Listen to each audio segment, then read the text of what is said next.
Last week, I visited a friend's farm in the United States. The scene was truly unsettling.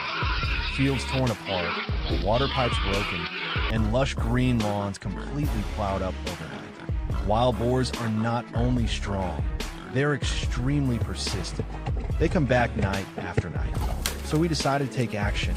Not reckless hunting, but a controlled trapping solution, safe, legal, and effective. Before bringing a single steel bar into the woods, the first 2 to 7 nights were dedicated to observation using trail cameras. We studied footprints, rooting marks, and muddy wallows to determine feeding times, movement routes, and the size of the group. The data showed something interesting. The herd moved with remarkable discipline. If we wanted success, patience was essential.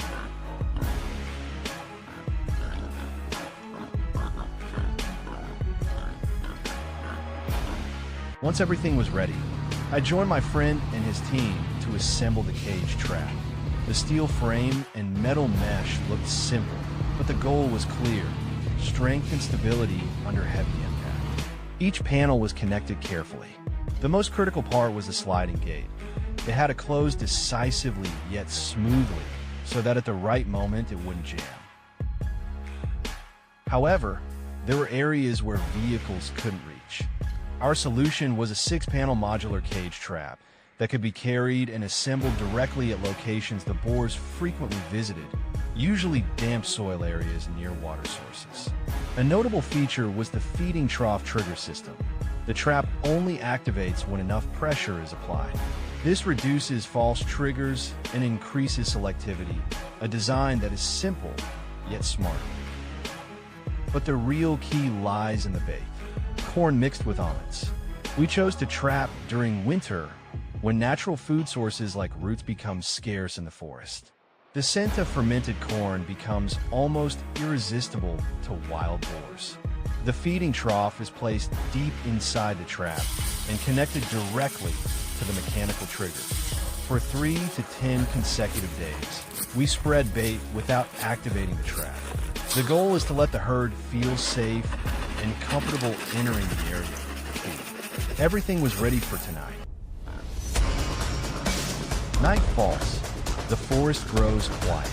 On the monitoring screen, large dark silhouettes begin to emerge from the tree line. Crunching leaves, low snorts of curiosity, driven by hunger and the irresistible smell.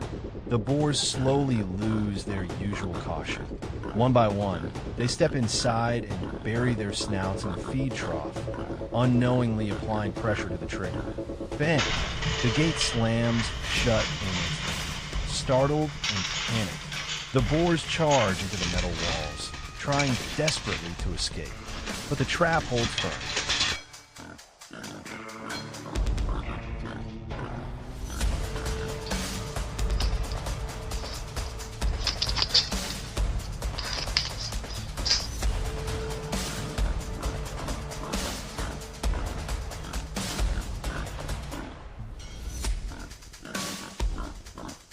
I quickly switch the camera feed to other trap locations nearby.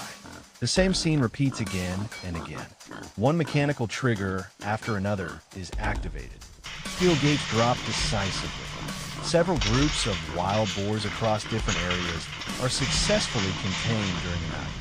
The angled sliding gate design cleverly uses the animal's own strength against it. The harder they push from inside, the deeper the gate wedges into the ground.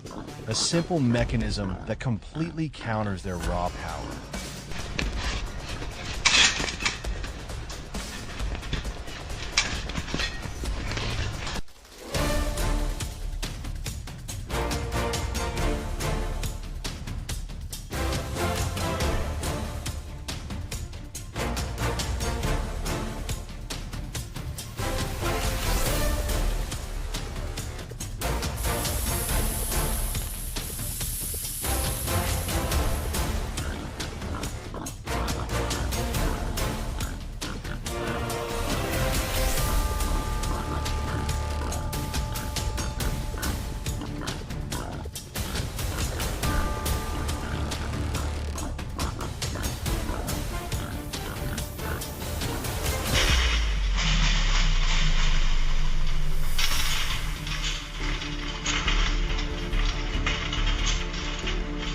Catching them is only the first step.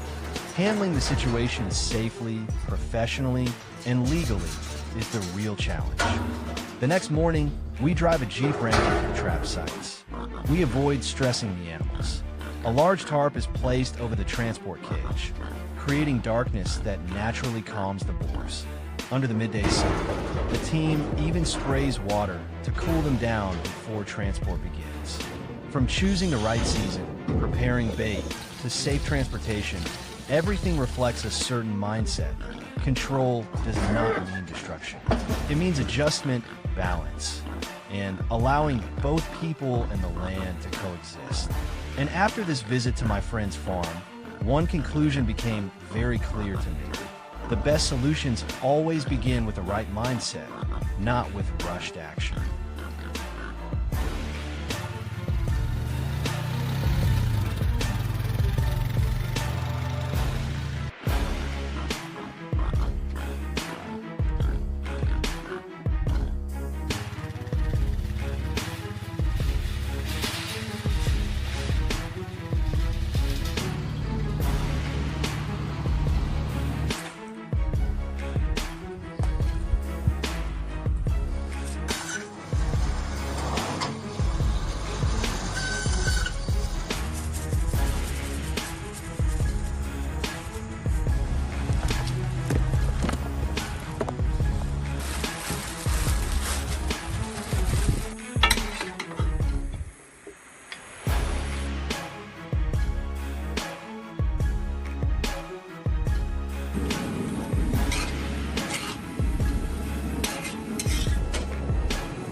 Did you know that every year the United States loses up to $2.5 billion because of a single species? Feral hogs don't just destroy crops, they come back faster than any control plan, if even one small mistake is made. The real problem isn't how many there are today, it's how fast they learn. That's why in the US, traps are no longer treated as standalone tools. They're part of a behavior management system. So, how do you stop them? The answer lies in increasingly structured trap systems, each one built on lessons learned the hard way.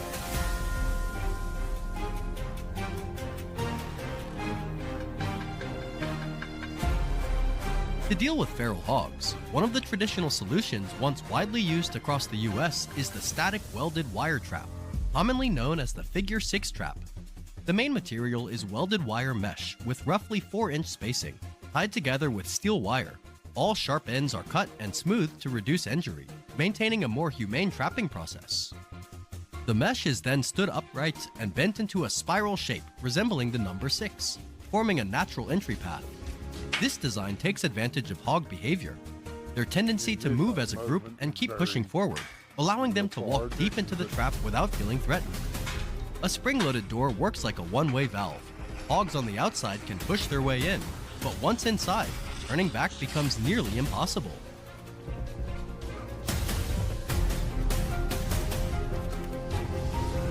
And this is what real-world results look like. The trap performs exactly as designed. This kind of control is essential because leaving even a few hogs behind allows the population to rebound quickly, returning to destroy crops, tear up soil, and cause serious economic losses to farms. Typically, traps are placed near water sources, travel trails, or established feeding areas. Winter is considered the golden window. When natural food becomes scarce, hogs are more willing to take risks to reach bait, dramatically increasing success rates. In the end, understanding behavior is just as important as having the right trap.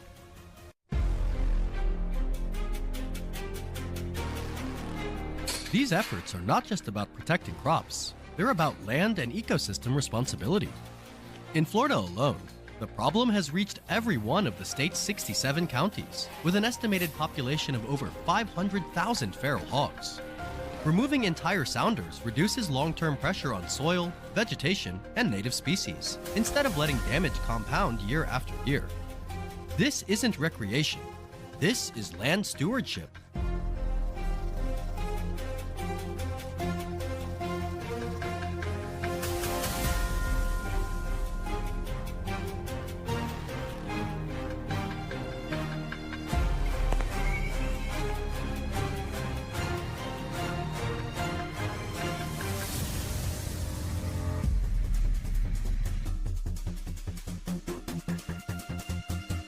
Unlike the figure 6 trap, a corral trap forms a circular or polygon enclosure with a wide interior space, built from multiple heavy wire panels.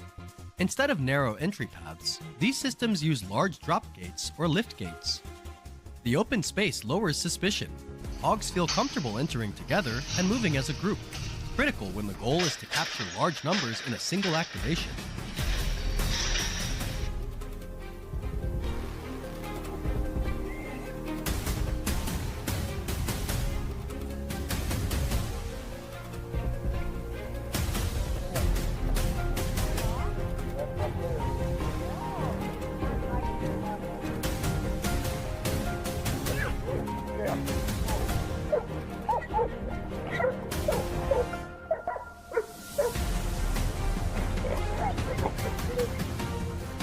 But as numbers drop, capacity is no longer the challenge.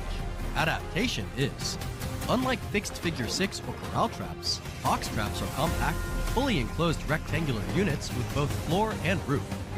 One person can transport and deploy them in dense cover or narrow terrain where large fence systems aren't practical.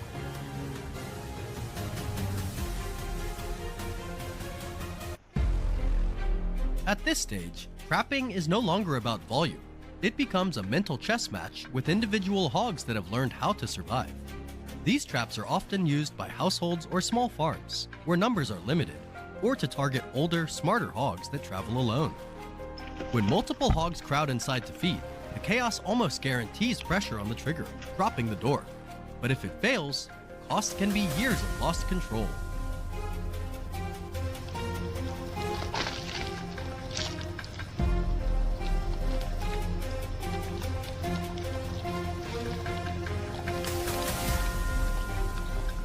In feral hog management, failure doesn't just cost you a season, it makes hogs smarter. That's why this design exists, balancing capacity with flexibility. The angled gate mechanism ensures that every impact only wedges the door tighter. The hog's own strength becomes the locking force. Catching the entire sounder isn't optional, it's mandatory. Leave a few behind, and they learn, remember, and pass avoidance behavior to the next generation.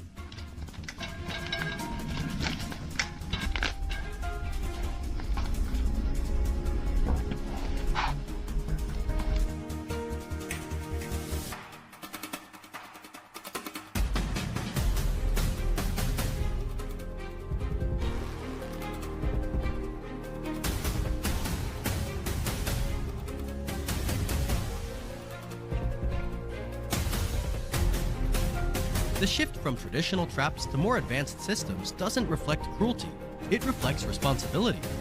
As animals continuously adapt to survive, humans must evolve their management strategies if we want to protect land, crops, and ecosystem over the long term. In nature, there is no undo button. And in feral hog control, one failure can cost years of lost control.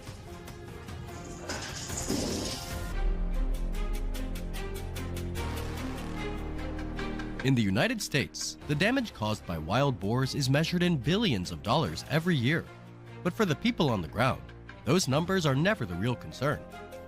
The real problem is this: if you make a mistake on your first trap, that herd may never come back. Wild boars don't just react on instinct, they observe, remember, and adapt, so fast that every wrong decision leaves a lasting impact on the entire control system. This is not a story about setting enough traps. It's a story about choices, timing, and how humans learn to guide the behavior of an exceptionally intelligent animal.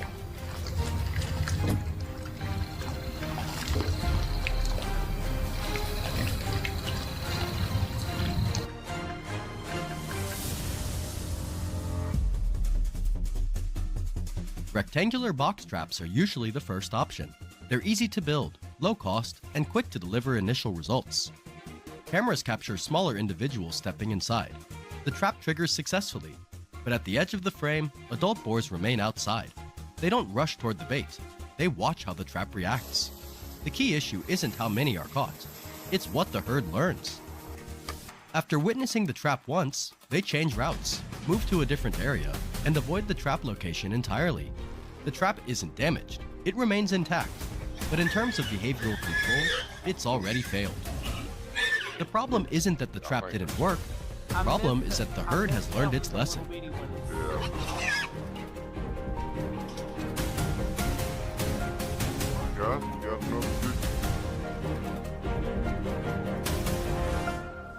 To reduce the feeling of confinement, round box traps are introduced. With no corners and no dead ends, the interior feels more natural. More individuals approach the bait, but camera data reveals a critical detail. The lead boar still keeps a safe distance. This area hasn't yet been accepted as a safe feeding zone.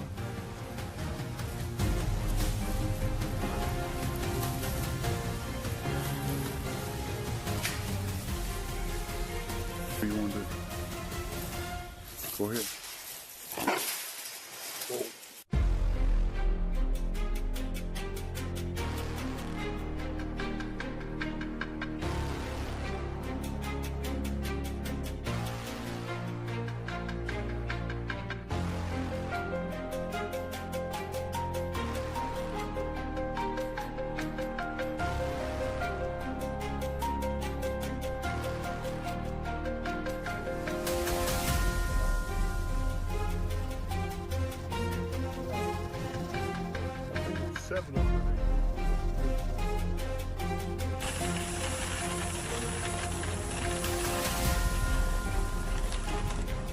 At this point, American farmers are forced to rethink the strategy. The goal is no longer individual capture, but herd behavior. Corral traps are built. The open space reduces psychological pressure, allowing boars to move in and out more naturally. But this comes with a major trade-off: timing the trigger. Too early, and only a few are caught. Too late, and the herd feeds and leaves. Night footage shows a familiar tactic. Some boars approach the bait, while others stand back and observe. This isn't random. It's how the herd evaluates environmental risk. At this stage, the trap is no longer a capture tool. It becomes a psychological test for the entire herd.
After many failed nights, the most effective solution isn't increasing pressure, it's minimizing human presence.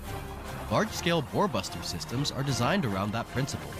Suspended from above, they avoid the sense of confinement and are triggered remotely using real-time camera data. And then, one night, the herd returns. When the lead boar steps inside, it's not because it made a mistake, but because the environment no longer signals danger. The trigger decision is made at exactly the right moment, based on observation, patience and a deep understanding of herd behavior.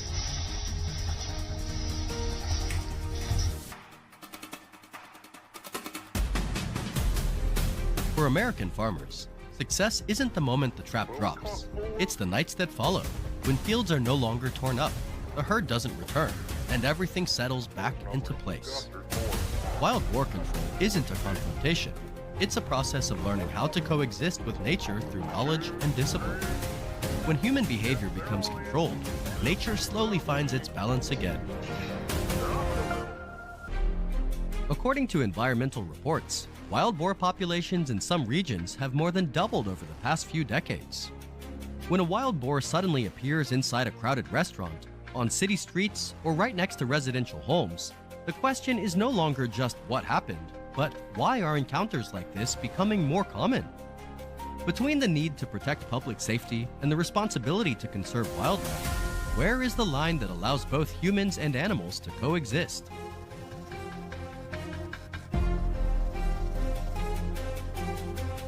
Imagine sitting in a restaurant, waiting for friends or enjoying a quiet meal when an unexpected guest walks in.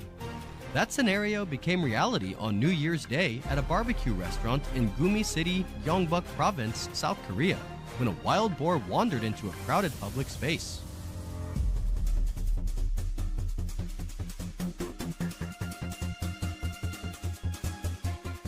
In South Korea, wild boar appearing near residential areas is no longer rare. In some forest regions, population density is estimated at 3 to 4 animals per square kilometer. This rapid growth not only affects agriculture, but also creates serious challenges for animal disease control, especially concerns related to African swine fever, ASF.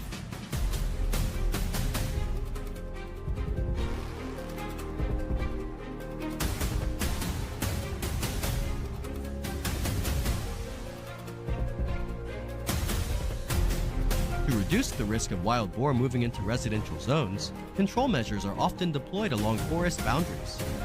One common method is the installation of specialized cage traps, familiar sights to hikers and residents living near mountainous terrain. These measures are not designed to harm animals, but to manage movement and reduce conflict between humans and wildlife.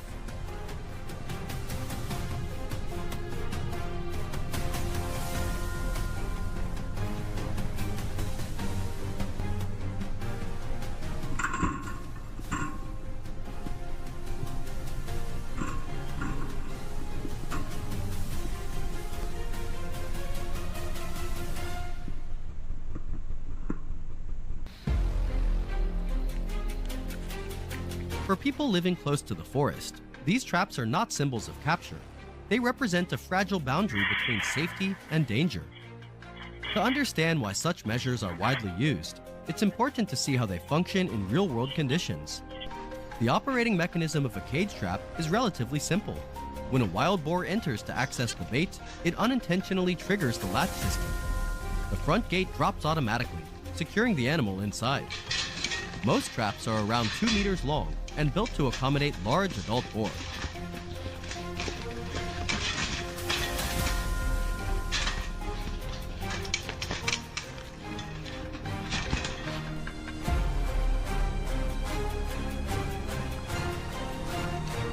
Trap effectiveness depends not only on design, but also on weather and boar behavior.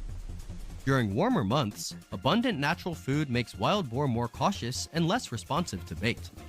In contrast, winter food shortages push them toward concentrated food sources. Cold temperatures help scent travel farther and last longer, while snow limits mobility. When boar locate a reliable food source under these conditions, they tend to commit quickly, making trapping far more effective.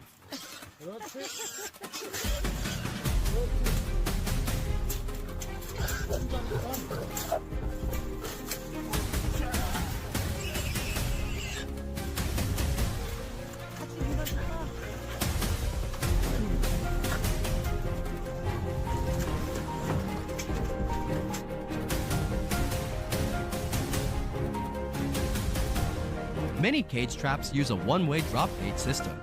Once the gate falls, the exit is fully locked, preventing escape and allowing for more effective group control.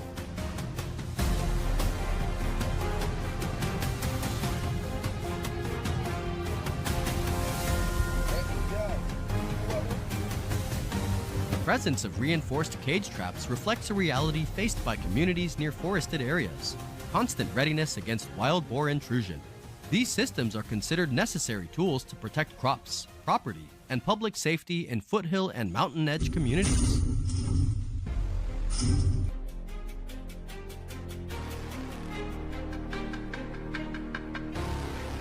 When space becomes restricted, wild boar often respond by charging or attempting to jump.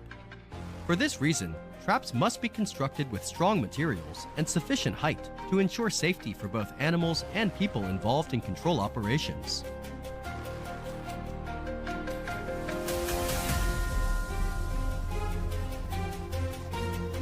Using these methods helps slow the rapid reproduction rate of wild boar populations. In certain cases, and where regulations allow, it also creates opportunities to relocate animals farther from residential areas. This contributes to ecological balance while reducing risks to human communities. On large farms in the United States, wild boar are often transported to specialized facilities rather than handled on site. This requires a closed, carefully controlled process to ensure safety. Transport cages are securely locked and reinforced. At staging areas, animals are placed in shaded environments and given water to stabilize before being transferred to authorized agencies for further handling under established regulations. 2, 3, 4, 5 bigger hogs. Hey, I'm not for sure. When wildlife moves closer to human life, the solution is not panic, but early, informed, and well-planned decisions.